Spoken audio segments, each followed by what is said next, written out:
In pulp and fiber forming, minor variations can trigger significant performance shifts. Slow drainage, inconsistent sheet formation, and premature mesh wear are common frustrations that frequently trace back to one overlooked variable: wire diameter. While it is easy to focus strictly on mesh count or aperture size, the thickness of the wire directly dictates how effectively water leaves the system and how well the screen withstands continuous vacuum loading. Fortunately, wire diameter is a controllable design factor. By understanding how wire thickness influences open area, structural strength, and flow resistance, operators can fine-tune mesh selection to balance throughput and service life. At a fundamental level, wire diameter controls the available open space within the mesh, which dictates fluid passage during forming and dewatering. Every increase in wire thickness reduces the aperture openings, lowering the total percentage of open area. While aperture size remains constant, a larger wire diameter decreases open area and restricts flow capacity. In pulp forming, efficient drainage relies on water evacuating quickly while fibers are retained on the surface. Restricted open area slows this process, extending cycle times and reducing overall production throughput. Mesh permeability inherently increases with open area, reducing flow resistance and lowering the pressure drop across the screen. This dynamic is critical on vacuum-assisted systems where minimizing resistance maximizes suction efficiency. Proper open area ensures uniform water separation across the forming surface, preventing localized saturation, fiber washout, or uneven mat formation. However, excessive open area without structural backing introduces stability issues, turning wire diameter selection into a delicate balancing act rather than a single variable decision.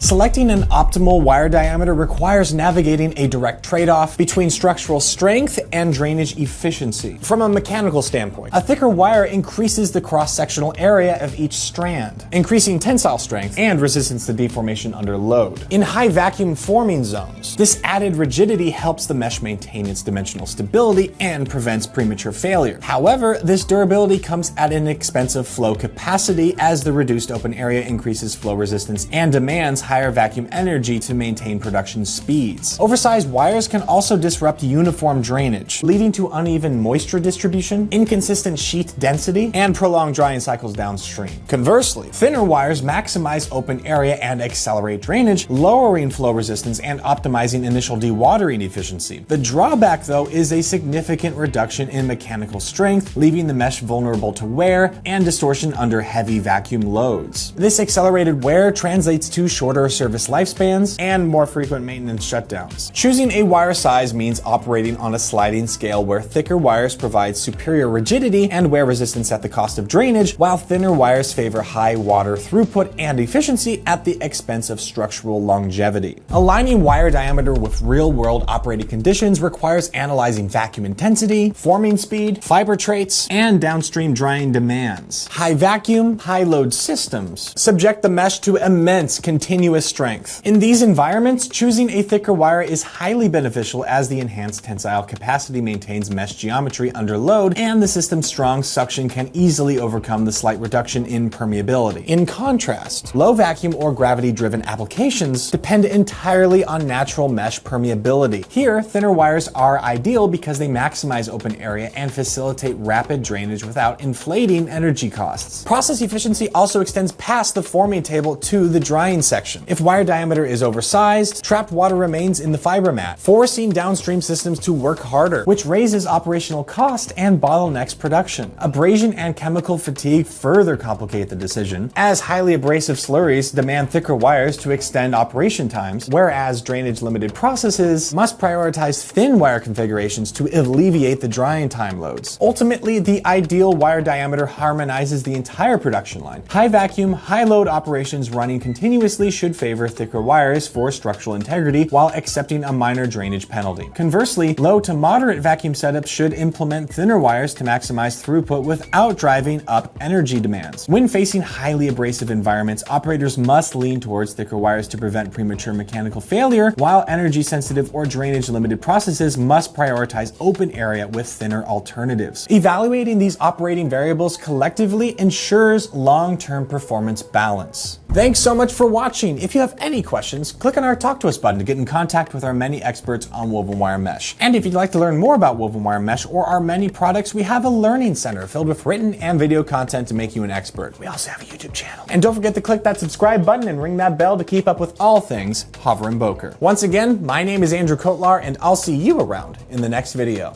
Bye for now.